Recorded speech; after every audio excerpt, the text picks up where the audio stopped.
Hello, welcome back to the reading of the poem of the Man God, written by Maria Valtorta, Volume 4. Chapter 508, Part 2, The Cure of the Man Born Blind.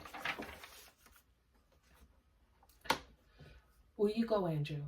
I want to stay here and see what the master does, replies Judas, pointing at the master, who has bent down on the dusty road, has spat on the ground, and with his fingers mixing the dust with the spittle, forming a pellet of mud.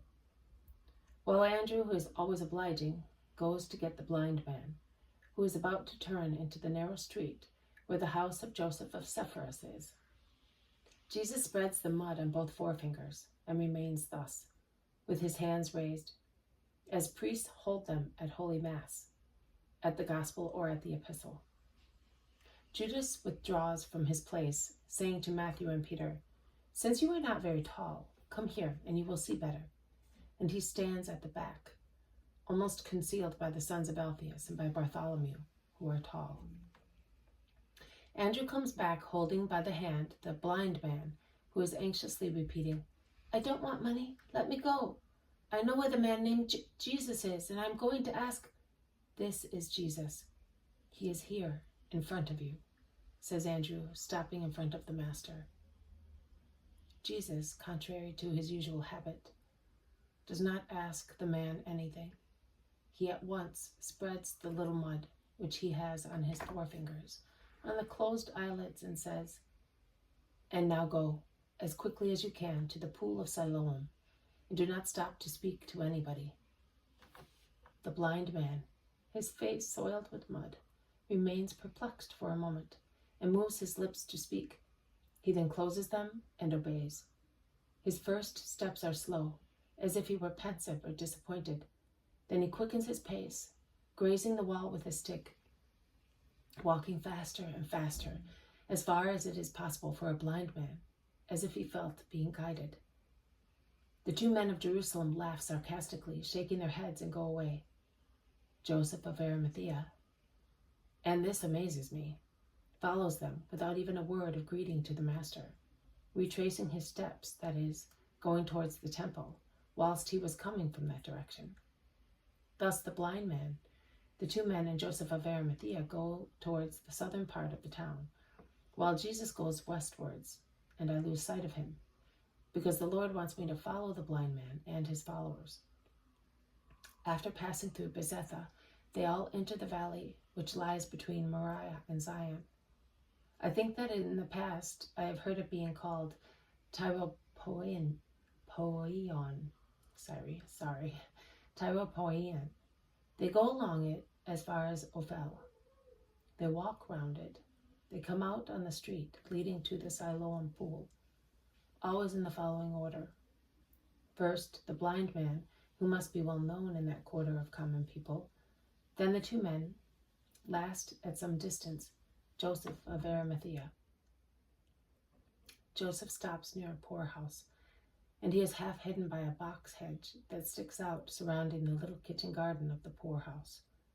The two men instead go near the pool and watch the blind man, who cautiously approaches the large pool, and feeling the damp wall, puts one hand into the cistern and withdraws it, dripping water, and washes his eyes once, twice, 3 times.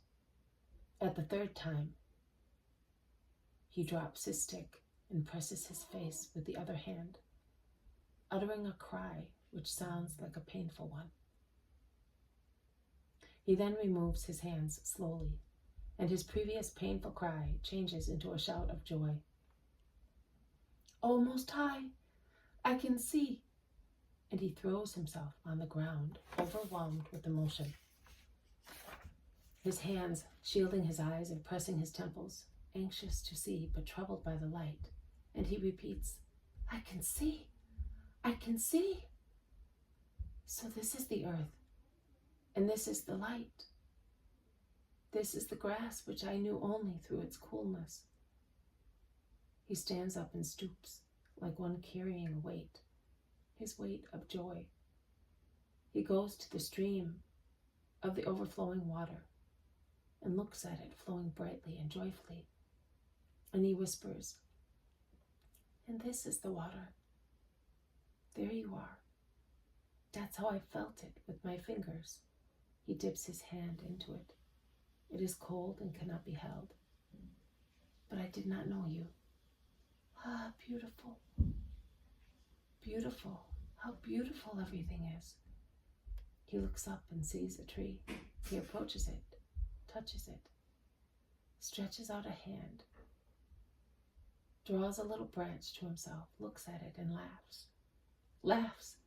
He screens his eyes with his hand and looks at the sky, at the sun, and 2 tears stream down from his virgin eyelids, open to contemplate the world. And he lowers his eyes on the grass, where a flower undulates on its stem, and he sees himself reflected in the water. And he looks at himself and says, "That's how I am." And he is amazed when he sees a dove come to drink a little farther away, and a little goat tearing off the last leaves of a wild rose bush, and a woman coming to the pool with a baby on her breast. And that woman reminds him of his mother, whose face is unknown to him, and raising his arms towards the sky, he shouts, "May you be blessed, Most High, because of light, because of my mother, because of Jesus." And he runs away, leaving his now useless stick on the ground. The 2 men have not waited to see all that. As soon as they realized that the man could see, they ran towards the town. Joseph, instead, remains until the end, and when the blind man, who is no longer blind, darts past him towards the labyrinth of lanes of the working-class neighborhood of Ophel, he leaves his place and retraces his steps towards the town, looking very pensive. The Ophel suburb, which is always very noisy, is now in a real turmoil. People are running in all directions, asking questions or replying to them. You may have mistaken him for somebody else.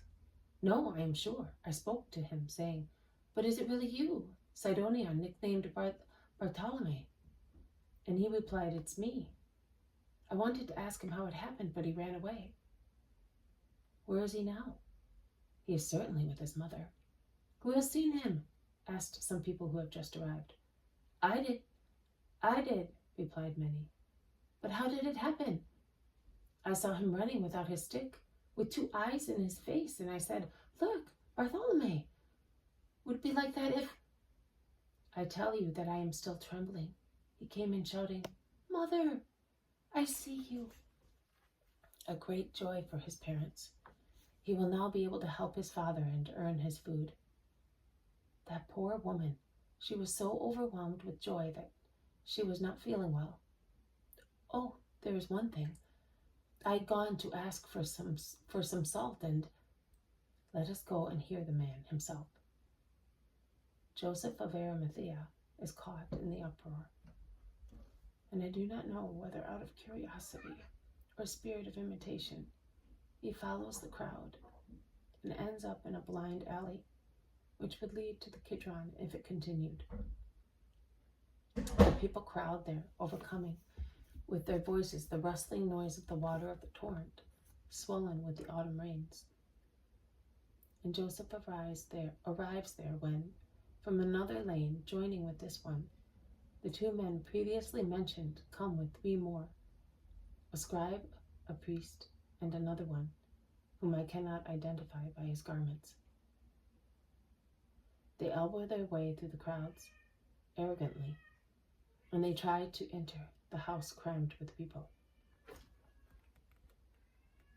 The house consists of a large kitchen, as black as tar, with a corner cut off by a rustic wooden partition, beyond which there is a couch, and a door opening into another room with a bigger bed.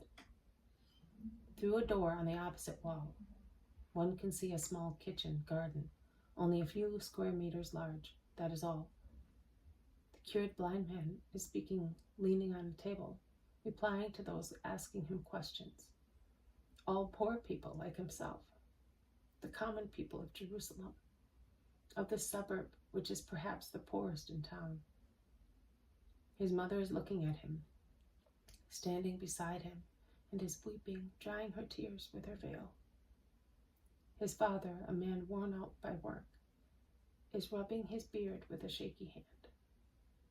It is impossible also for the overbearing Judeans and doctors to go into the house, and the 5 are compelled to listen to the words of the cured man outside. How are they opened? That man whose name is Jesus dirtied my eyes with some damp earth, and he said to me, how were they opened? That man whose name is Jesus dirtied my eyes with some damp earth, and he said to me, go and wash yourself in the pool of Siloam. I went there, I washed myself, my eyes opened, and I could see. But how did you manage to find the rabbi? You always said that you were unlucky because you never met him, not even when he used to pass here going to Jonah at Gethsemane. And today, now that one never knows where he is, yesterday evening one of his disciples came, and he gave me 2 coins, saying, why don't you try to see? I said to him, I have tried, but I never find Jesus who works miracles.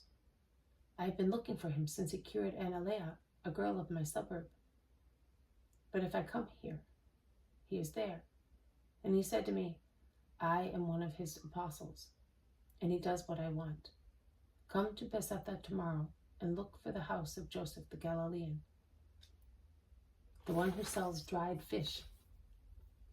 Joseph of Sepphoris, near Herod's gate, and the arch in the square on the eastern side, and you will notice that sooner or later he will be passing there, or going into the house, and I will mention you to the master. I said, but tomorrow is the Sabbath. I wanted to say that he would not do anything on a Sabbath.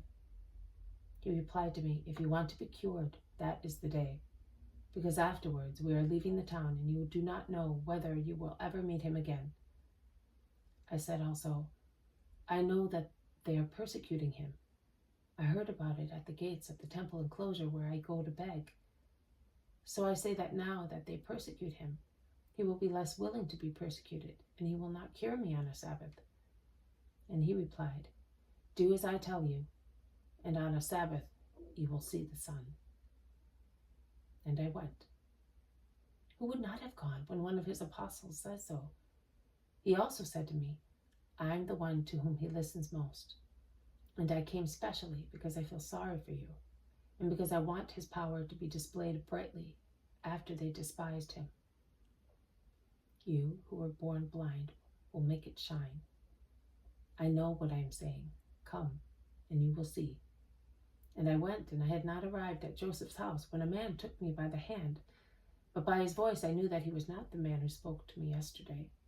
And he said to me, come with me, brother. But I did not want to go. I thought he wanted to give me some bread and money, perhaps some clothes. And I repeatedly asked him to let me go, because I had heard where I could find the man named Jesus. And he said to me, this is Jesus, here in front of you. But I could not see anything, because I was blind. I felt 2 fingers covered with wet earth touch me here and here. And I heard a voice say, go to the Siloam pool quickly and wash yourself, and do not speak to anybody. And I did so. But I was downhearted because I was hoping to see it once. And I almost concluded that it was the joke of some heartless youngsters. And I almost decided not to go. But I heard a kind voice within me say, hope and obey. So I went to the pool and I washed myself, and I could see. And the young man stops ecstatically, remembering the joy of his first vision. This has been a reading from the poem of the Man God, written by Maria Valtorta, Volume 4. Chapter 508, Part 2, The Cure of the Man Born Blind. Thank you for listening. I will see you tomorrow. May God bless you, and may peace be with you.